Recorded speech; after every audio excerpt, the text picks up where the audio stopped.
What's up, everyone? Welcome back to Conflicts of Interest. This is episode 37. I'm the host, Kyle Anslone. Another solo show today. Will be back for a show this week, and I will have an interview this week as well. So a lot of great stuff to come. It is the Thanksgiving week, so I hope everybody is gonna get some time off work or something like that. And if you want to spend some time with your family, I hope you're able to do that as well, and you're not in one of these crazy states where they're saying how many people that you could have over for Thanksgiving dinner.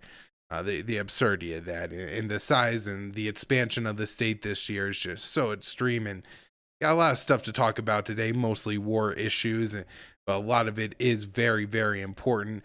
So make sure you share the show. You find it online at the Libertarian Institute, where I'm the news editor. I publish my daily news roundup there as well. So if you go to the banner head, you could see my name up top. And if you click on that, you'll find that the news roundups are on the left column and the shows are on the right. The other thing you could do is go to the YouTube channel, Conflicts of Interest, and there you get the video version of the show with the news ticker and all the articles that I talk about.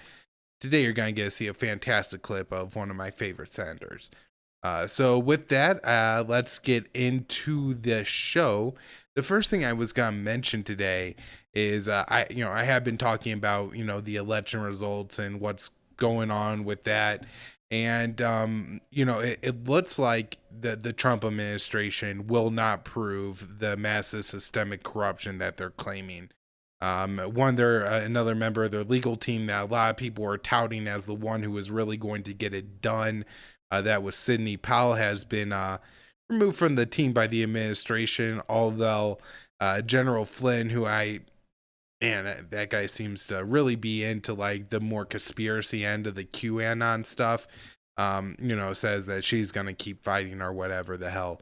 But kind of from the start, I felt like that, looking at how the Trump administration like handled something like Russiagate and getting the truth out there when, there was actually a conspiracy against the president. You had the report by Horowitz that confirms the FBI lied to get the FISA warrant against the Trump campaign. That's a crazy level. And I mean, openly plotting to use the 25th Amendment to remove him from office and give the election to Paul Ryan.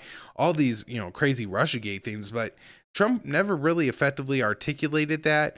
And I felt like in this case, he would really have to, because, the way the status quo lined up, the way the narrative formed, it was against him. And so he would have to convince the American people, or at least a substantial number of them, including some, judges and stuff in courts, that something really, really wrong happened during the election. And I didn't think the president would be able to do that, and I still continue with that. So my assumption is in the next week or so. I mean, the Electoral College, I don't think will vote until 3 weeks from today. I believe it's the 14th, and so I mean, there's still more time for this to play out in court, and so long as it's staying in court, I would guess that over time this is just going to probably make more and more Trump supporters realize that it looks like Biden will be the president-elect coming January here. In some ways, it does remind me a little bit of like the whole birthergate thing under the Obama administration, where I felt like people were really hoping, and then like he releases his birth certificate, but that wasn't good enough for some people who want the long form birth certificate, including Donald Trump, which is why I don't particularly care to like defend the guy, because if there's anybody who deserves this to happen to him, it's him. Now, there are people who are doing work like on the Dominion voting systems and talking about, what we actually know about the elections and how the votes are counted and stuff like that. That, if you care about integrity of elections, are probably important issues, and people are doing really good work in journalism on that. I still haven't seen anybody present enough evidence, and it seems even a lot of the right wing people that are doing some good work writing about this are still waiting for the Trump administration to drop some that's going to prove the kind of systemic corruption they need, or and voter fraud they need to get this election overturned. I mean, they're down, I think, over 100,000 votes in Pennsylvania, which just seems insurmountable, even if they do get a favorable court ruling here and they do end up changing around some of the votes, or throw out some votes. I mean, you got to throw out a lot of votes to overcome that difference. So Again, I'm assuming that Biden is going to end up taking this. I guess Trump will continue to lose in court over the next couple of weeks. It seems like he's been hemorrhaging lawyers, and I mean, all he has left is, Rudy Giuliani is the main face, and Michael Tracy points out this guy is like hawking cigars on his YouTube channel, and doing promo codes and crazy stuff like that. And so it seemed like if this guy really thought he was about to expose what would be potentially the biggest fraud in American history. I mean, I know the Iraq War, the Lusitania, we go on, and the Zimmerman telegram, all these kind of things, the crazy frauds, Gulf of Tonkin, you know, raping babies, or banning babies, raping women, Libya, Iraq, all lies, torture program, right? But that they changed millions of votes across the nation in the election to steal it from Donald Trump, that would be a really crazy thing to prove. And so I would just assume that if Rudy Giuliani was sitting on that, or really thought that he could find it, that he would be not selling cigars on YouTube. But I mean, I think that the work people are doing, especially on the voting systems and stuff like that, is probably important if you want to have election results that people trust and that are honest. And I mean, look, we have seen a few thousand votes change over the past couple of weeks, and if the election was closer and it was near as close as it was in 2016, um, I don't know if it would be enough to overturn the election, but you could see people sitting there thinking, well, if we just need a few thousand votes to change in one county in Pennsylvania, I mean, that could really still happen. I'm not 100,000, but a few thousand could. And so if we were sitting on those kind of margins, I think these kind of voting tabulation machines and stuff like that could be causing us a real problem, a lot of debate.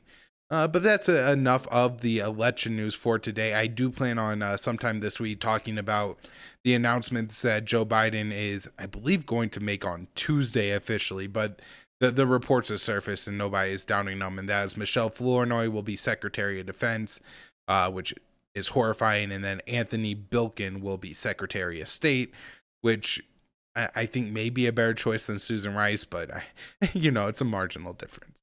All right, let's get into some of the terrifying stuff going on in the world today.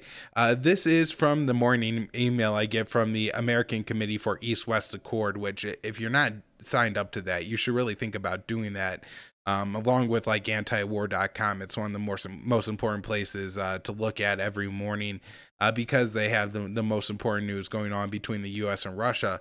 This is we have this key treaty here, the Open Skies Treaty. It's a monitoring agreement that allows for verification and to know what military activities are going on in Russia and the U.S. and other European countries. I mean, it's not just the U.S. that signed on to this. I believe like Poland and the UK and other European countries are in it as well. And this is something that the Trump administration has talked about destroying and now has officially withdrawn from. So I guess the first thing is it's going to cost the U.S. some monitoring abilities. One of the reasons that this is important is because you always have hawks in the administration that inflate threats, especially the threat against Russia. We've seen them lie about the Iranian nuclear program to try to start a war there.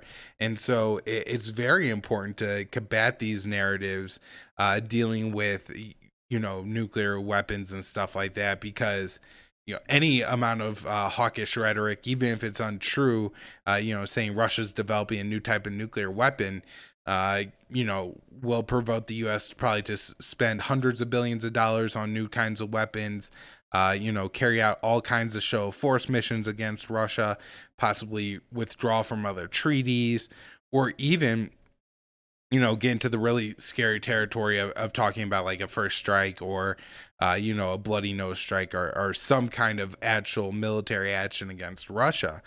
And if you don't have like the actual intelligence being collected somewhere to be like, no, Russia's not building these bombs, or, during the Cold War, they always claimed that there was this huge missile gap that didn't exist. Like this is a real thing that happens, that especially members of the military industrial complex, people in think tanks, which Joe Biden's incoming Secretary of State is, neck deep in military industrial complex money, on the board of Booz Allen Hamilton.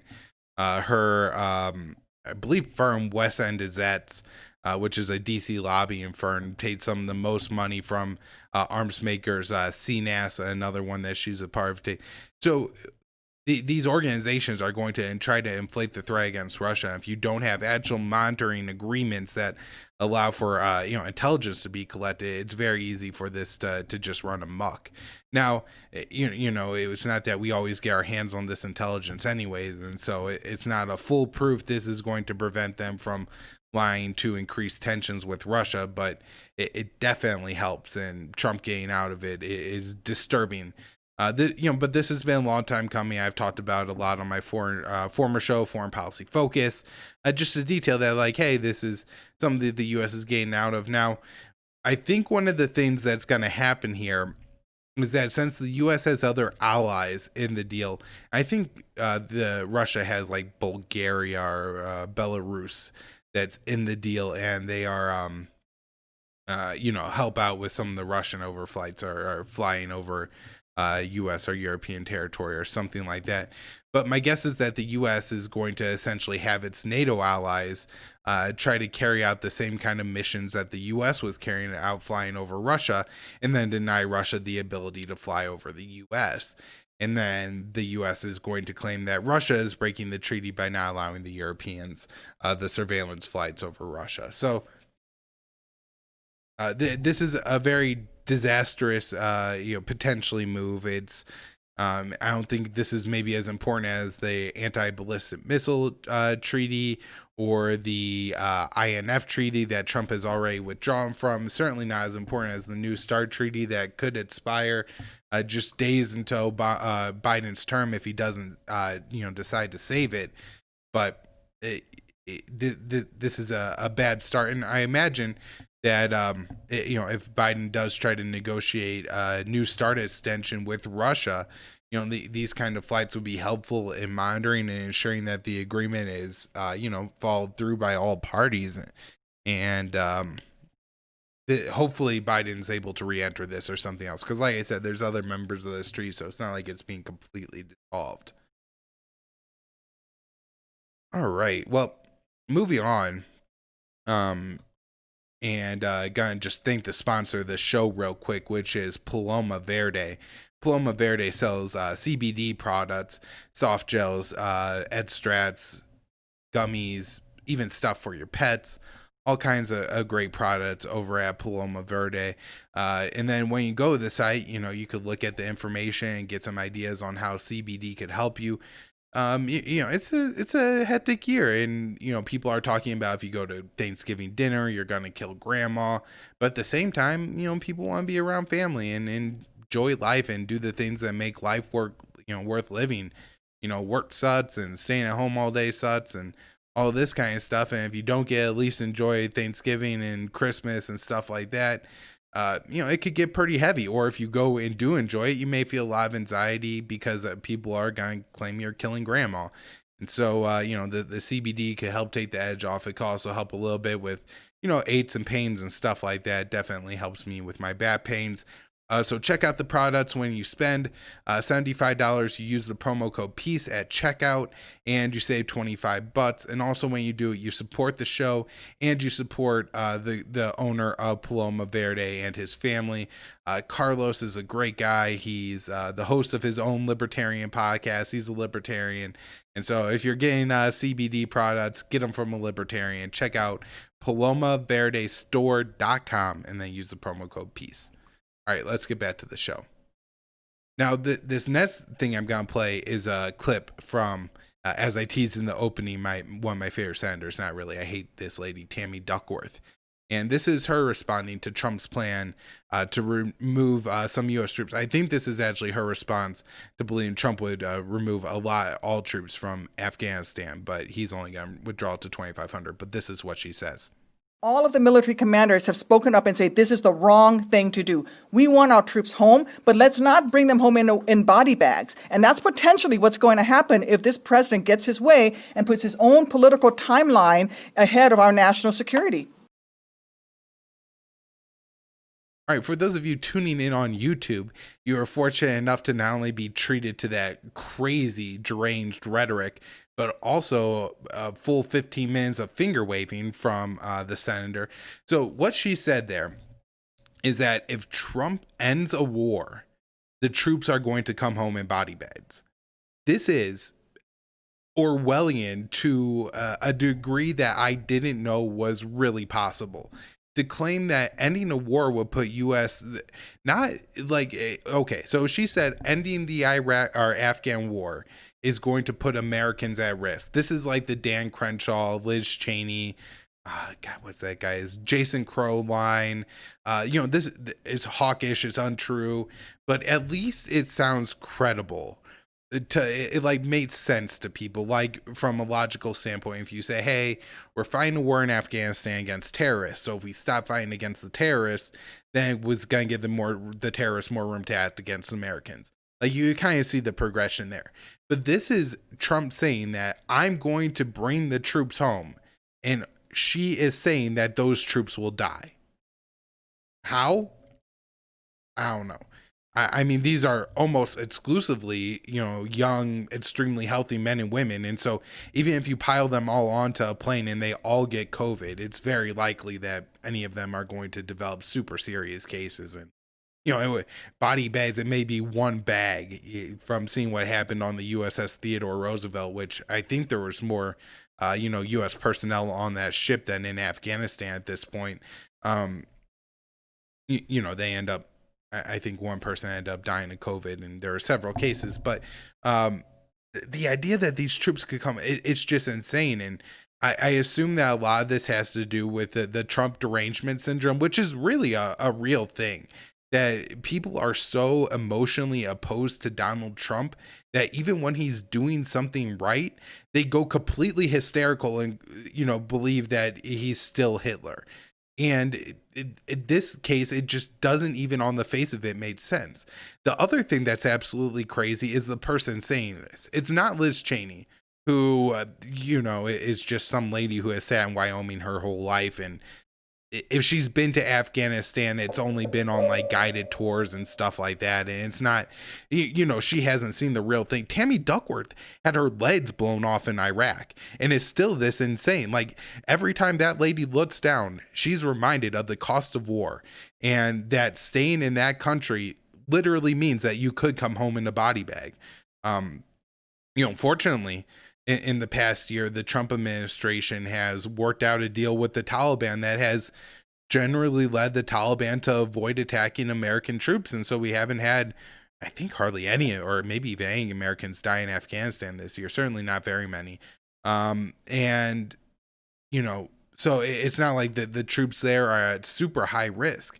But, that plan that agreement with the Taliban did come with a, schedule to withdraw U.S. troops. And if the U.S. troops don't get withdrawn, my guess is that the Taliban will go back to fighting them. And then literally U.S. soldiers will be coming home in body bags. And I honestly couldn't believe a U.S. senator made this statement. It's one of the most shocking things that I've heard during the Trump administration. And, Rachel Maddow claimed that the Russians were going to turn off the power and freeze Americans to death in the middle of winter. But I think this tops it in level of crazy. It may be one of the stupidest things said about the Afghan war in its, almost 20-year history. And so in a lot of ways, this comment by Tammy Duckworth is very impressive. But it's also very disturbing because I think people believe it because of Donald Trump. They're like, oh yeah, Donald Trump just kills people. He likes seeing people die, I guess. So yeah, they'll come home in body bags. That may, when, again, it's keeping the troops in Afghanistan that's going to make them more likely to come home in body bags. So please bring the U.S. troops home because, I'm tired of Americans dying in Afghanistan, but I'm also tired of Afghans dying in Afghanistan from U.S. bombs and strikes and stuff like that. U.S. soldiers killing them. This all needs to end. And the only way that, hopefully war in Afghanistan could start to come to a close is if the U.S. Ends up just being done there. So, with that, I think that's about all I have on Tammy Duckworth. On Afghanistan, I did read today that there was some progress made finally between the Taliban and the Afghan government in Qatar. I I mean, they've been talking about in the past couple of weeks that no progress had been made, and people are getting really concerned about. But now, they're saying that they're finally making some progress, and so that hopefully, yeah, they come through and they're able to. I don't know if they're going to get a deal done that actually holds, but some kind of reduction in violence agreement, a way for maybe the Taliban to retain more territory around the cities, or even just let them take control of a few provinces that are just heavily Pashto, and then allow the fighting to stop to some degree in that country where it's been so horrific for so long. All right. The next thing I have is an article by Mitchell Piltnick, who's been doing great work, especially on the Israel-Palestine issue for the Quincy Institute for Responsible Statecraft. We run a lot of it at antiwar.com. But this particular article is titled "Pompeo's Attack on BDS is an Assault on Free Speech." I'm sure most of my audience knows that BDS is boycott, divestment, and sanctions, and it's it's a Palestinian, I believe, like base, but kind of a global movement now, to help support Palestine by saying that you should boycott and divest and then sanction Israel, but particularly the occupied territories. And so I know for a long time, I don't know if it's still true, but SodaStream was making their products in the West Bank. And so people were calling for boycotts of that. People have called for universities like Harvard to divest from companies, or from the Israeli government and stuff like that. I obviously, as a libertarian, I believe sanctions are economic warfare. I've talked about the brutal effects of sanctions on countries like Syria, Iran, Venezuela, and North Korea throughout this show, and so obviously I don't support that part of BDS. But it's one of those things where people believe that it was this kind of movement that stopped the apartheid regime in South Africa, and so then now they support using a similar tactic to help end the apartheid regime in Israel, where the Palestinians are treated a lot of cases worse than third class citizens, basically violent, and needed to be locked up and imprisoned by their very nature. I mean, they once, I believe it was the equivalent of the justice minister in Israel, if they have a different title. My apologies, but she said that Palestinian children were little snakes, and so if you got a little bunch of little snakes running around your house, you gotta kill them, right? You can't have them biting your kids. And this is a lot of the ways that especially the Israeli government treats the Palestinians, and it really needs to end. And so BDS is one of the movements that really makes an effort to, try to pressure people in different ways to get them to, boycott or divest, especially from Israel. But this is labeled as a anti-Semitic movement. Israel calls itself the Jewish state. It has a Jewish nation state law on the books. The problem is that there's a lot of people in Israel, in fact, over half the population, that aren't Jewish. There's Druze, there's Christians, there's Bedouins, but the majority of the people are the Arab Muslim Palestinians, who, along with the Christians and the Bedouins and the Druze, don't have the same rights and privileges that the Israelis have. In fact, there's cases where, Jewish people from around the world have been able to move to Israel and then either move into or take the home or force Palestinians who live there, potentially even for centuries off their land, and then take over that home like they have some more divine right to it. That's one of the problems I have with this, is a lot of it is rooted in like biblical and religious stuff, where, people believe that Jewish people have a right to return to their historic home. And if Jewish people want to move there and buy property from, as long as it's done fairly, there's absolutely nothing wrong with that. If the Jewish people want to return to Jerusalem or whatever, it only becomes a problem when you start to violently take that land and the rights, and just what the human beings of Palestine deserve away from them. And that's unfortunately what's happened over the past 60 years. Um, and then of course you have the fact that the Israel was in some way, kind of started and formed after World War II in Germany and the Holocaust and all of that. And so, these are people who were also persecuted. And again, this isn't like me trying to condemn the entire population or the entire Jewish population of Israel. But rather, specifically say that the Israeli government moves forward with apartheid policies. And so Piltnick has this article here, and I really recommend that you read it because he goes through. But basically, Piltnick's point is that this is important because it's an attack on free speech.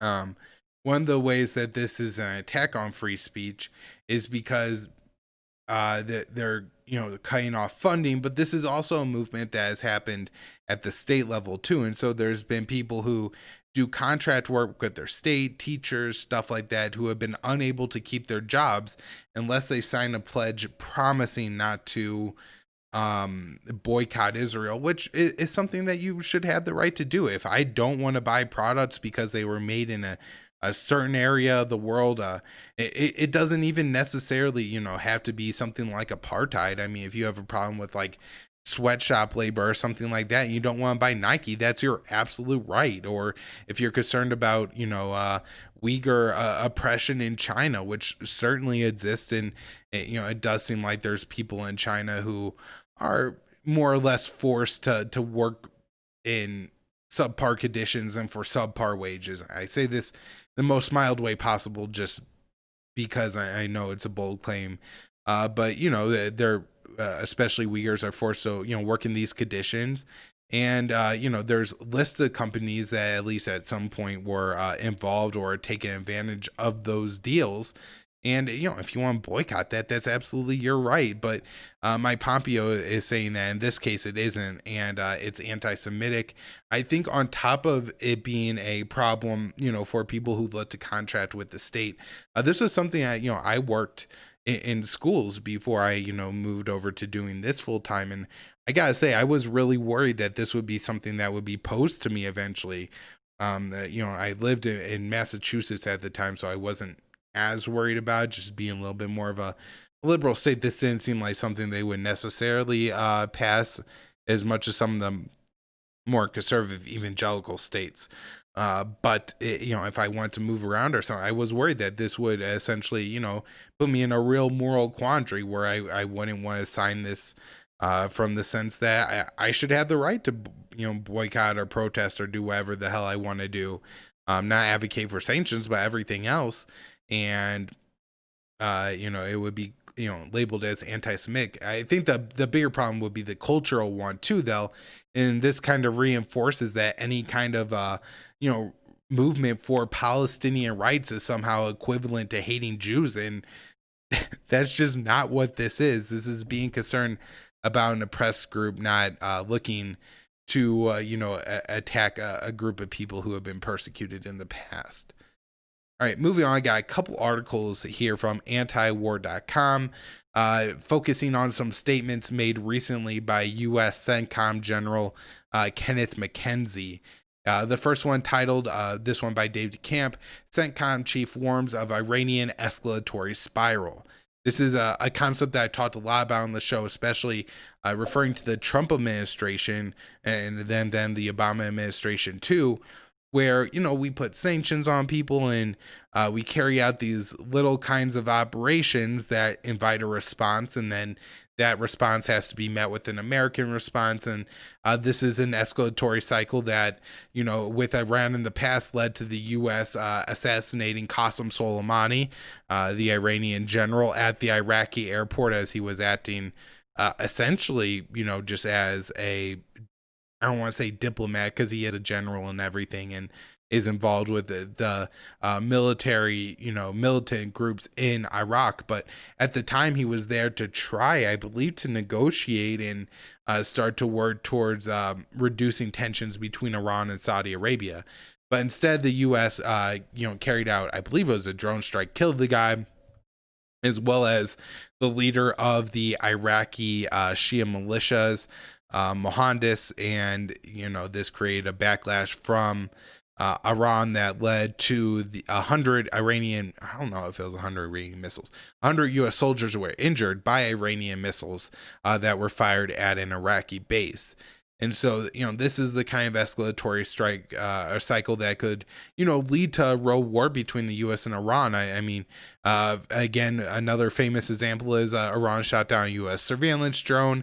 Depending on who you believe, it was either over international waters in the Persian Gulf or drifted into Iranian territory. It was shot down. Trump was, apparently preparing to strike Iran and only called it back at the last minute. But that, again, another example of an escalatory cycle that almost led us to war. And so the fact that the CENTCOM general is worrying about this is concerning. The other thing Kenneth McKenzie said, this one written up by Jason Ditz at antiwar.com, top U.S. general, ISIS in Iraq and Syria remains a long-term threat. On this case, I don't think McKenzie is right, or at least depending on what you mean by a long-term threat from ISIS.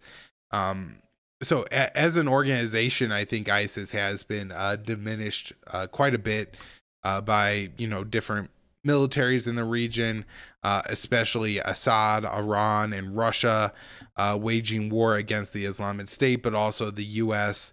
and, at times allying with the Iranian-backed Shia militias in Iraq, and then also in Syria with the Kurds, and of course with the Peshmerga in Iraq as well, fighting to get rid of the Islamic State. However, if you mean the Islamic State as in this, jihadist kind of ideology group that opposes America and is able to radicalize people to their cause by American war crimes in the Muslim world, well, then ISIS, I think, is probably, he correctly states, does retain a long-term threat. Now, the reason I think he gets it wrong is because he's kind of, I think, playing up the idea that this is a threat to undercut the idea of drawing down U.S. troops or potentially getting out of Iraq and Syria. And again, if you look at it from the first one, where this is like an actual state that exists, well, it's been pretty much defeated. And so keeping troops in Iraq and Syria doesn't make sense. But if you're looking at it from the second way, where ISIS is, an ideology that's going to, look to exploit U.S. war crimes to carry out attacks against Americans, or is going to, the U.S. attacks against the Muslim world, the war crimes there are going to, cause people to join ISIS or develop ISIS ideology. Well, then actually keeping U.S. troops in Iraq, Afghanistan, wherever the hell, is going to make this more likely and, potentially cause more Islamic State, more ISIS. And, if just looking at the past 20 years, I mean, Al-Qaeda in Iraq didn't exist prior to the 2003 invasion and overthrowing of Saddam Hussein. It was that plus backing the Shias and helping them ethnically cleanse Baghdad that helped create Al-Qaeda in Iraq in the first place. Of course, then you have the fact that the U.S. Commit all kinds of war crimes in Iraq, and not just, prior or after 2001 or 2003, but also before, famously Madeleine Albright, 500,000 Iraqi children being starved to death by U.S. sanctions was worth the cost. I mean, this is a statement from U.S. ambassador to the UN, then gets promoted to Secretary of State in the Clinton administration. That's her quote on it. But particularly after the invasion, helping the Shia carry out the war crimes against the Sunni, hiring groups like Blackwater who went in and just murdered people in Fallujah, and then of course running the torture prisons in Iraq like Abu Ghraib, where the eventual head of ISIS, al-Baghdadi, at least spent some time and probably, helped to radicalize him and make him the monster that he turned out to be. And then you also have the U.S. involvement in Syria, where we armed and trained the opposition to Assad, which turned out to be al-Nusra or al-Qaeda in Iraq and ISIS. And so, yeah, pulling out's the way to defeat these groups, not staying in. We got this really disturbing policy here from Donald Trump that apparently is going to go through before he leaves office.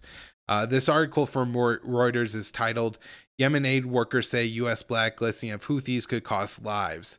The plan from the Trump administration is to designate the Houthis, which is essentially the government in northern Yemen, as a terrorist organization. There's a lot of problems with this. The first is going back to 2014 when the Houthis defeated the Houthi government and took over northern Yemen, particularly the capital Sana'a. The U.S. was actually working with the Houthis to fight against the actual jihadists, the terrorists in Syria, Al-Qaeda in the Arabian Peninsula. However, the Saudis didn't approve of the Houthis and actually tried to wage a war against the Houthis to reinstall the government the Houthis had defeated back to the throne of Yemen. Unfortunately, they haven't been able to do this, and so the Houthis have consolidated power over northern Yemen, while the Saudis and their various proxy forces, as well as Al-Qaeda in the Arabian Peninsula and ISIS in Yemen, run amok in the rest of Yemen. And so there's a lot of different factions and groups going on, but there are real terrorists in Yemen who are not the Houthis, and in fact, they are the enemies of the Houthis. However, the U.S. has invented a narrative that started under the Obama administration and Trump's first UN ambassador, Nikki Haley, this supreme hawk kook, really pushed and furthered this idea that the Houthis are backed by Iran.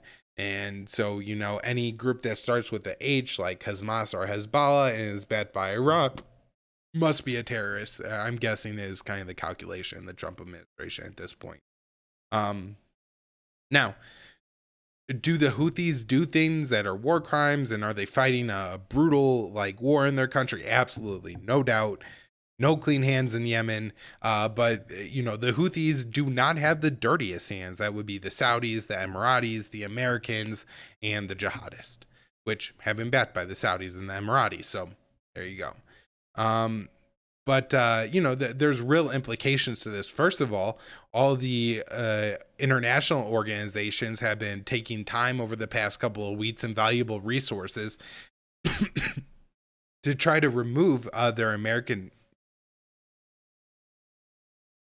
staff and personnel from Yemen. That way nobody runs afoul of these U.S. sanctions.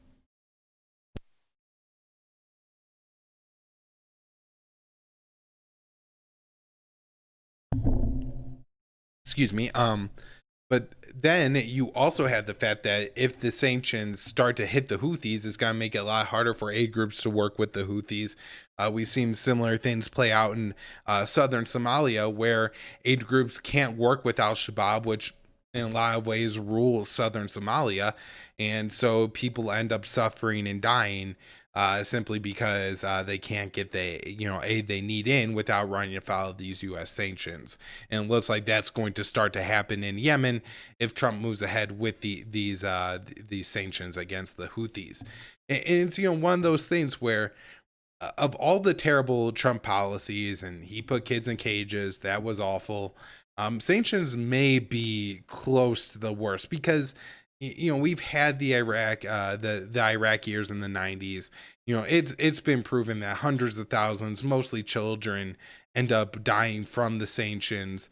And at the end of the day, they don't achieve the ultimate goal of overthrowing or having leader changes in any of these countries.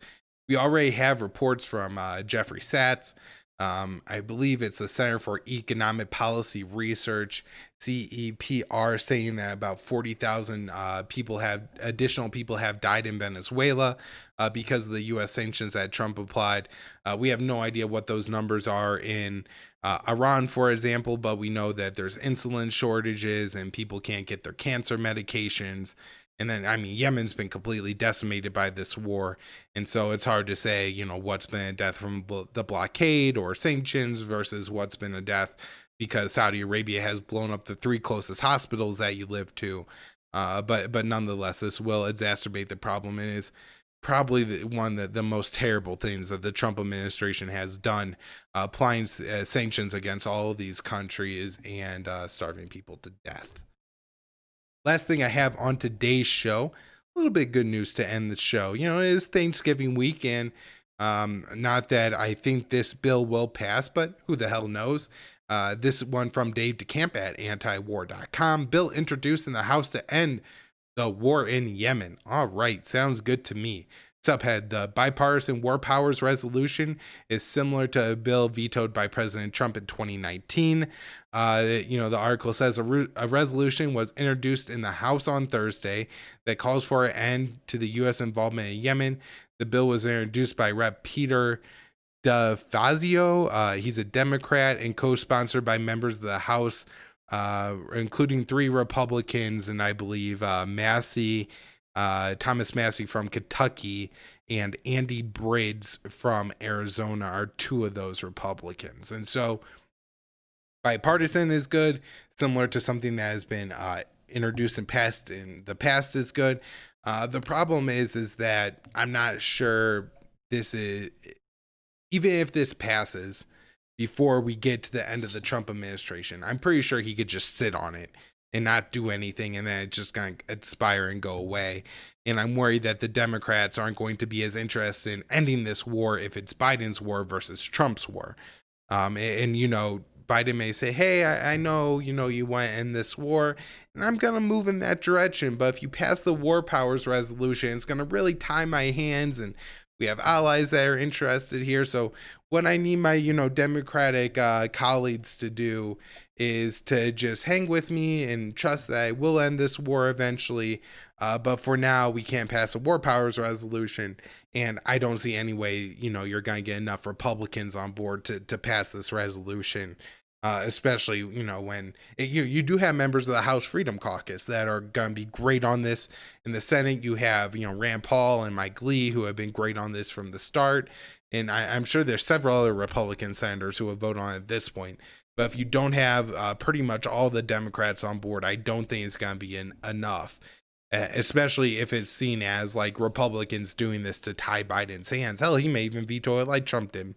So I don't think that the Yemen war is going to end because of this resolution, or probably any resolution in the coming Biden administration. But at the same time, getting this, out there, getting this in the public, may be what ends up changing it. One of the things that I really try to remember when I look at politics, especially U.S. politics, is something, I believe the quote is from Andrew Breitbart, that says, politics is downstream of culture. And so it's not going to be us, arguing and deciding that, or pushing it's not going to be our congressmen that decide for the rest of us to end these wars. It's going to be that 80% of the American people say hell no to these wars, and then the congressmen bend, because let's face it, it's what they, for years and years and years, we had to defend the sanctity of marriage. We had to defend the sanctity of marriage. The 2010s roll around, and now that's a bigoted position. So they're all in favor of gay marriage. And, that's not to say that it's a bad thing that they support gay marriage or anything like that. Just that politicians will go in the direction that the wind blows. And so we could get them drifting in the right direction, then possibly, we can end these wars, but it's going to take, I think, a real desire from the American people to get out of them. And then the politicians go along with it. Well, everybody, thanks for tuning into the show today. Remember to support the show. There's a lot of ways to do it. You either go to the Patreon page, patreon.com/conflicts of interest. You could support our sponsor, Paloma Verde, and buy their CBD products. You could take some time to share the show. You can find it at the Libertarian Institute, on Will Porter's Twitter handle at the Will Porter, on my Twitter handle at Kyle Anzalone_, or on the show Twitter handle at Con_interest, or go to the YouTube page. Would really help if everybody could subscribe to the show there, and then click the like and share button when you're on Facebook. The other thing is, I am going to be shutting down the old Foreign Policy Focus show feed soon, so make sure you're taking the time to switch over to the new feeds. I am having some trouble with Stitcher. I guess they said that the conflicts of interest was essentially a duplicate feed to the Foreign Policy Focus one. And so I'm not sure exactly what I'm going to do about that yet, but for now, If you're, dedicated to Stitcher, maybe YouTube or something else. I'll figure out how it fits that problem. And with that, thanks everybody, and I'll be back with another show on Wednesday.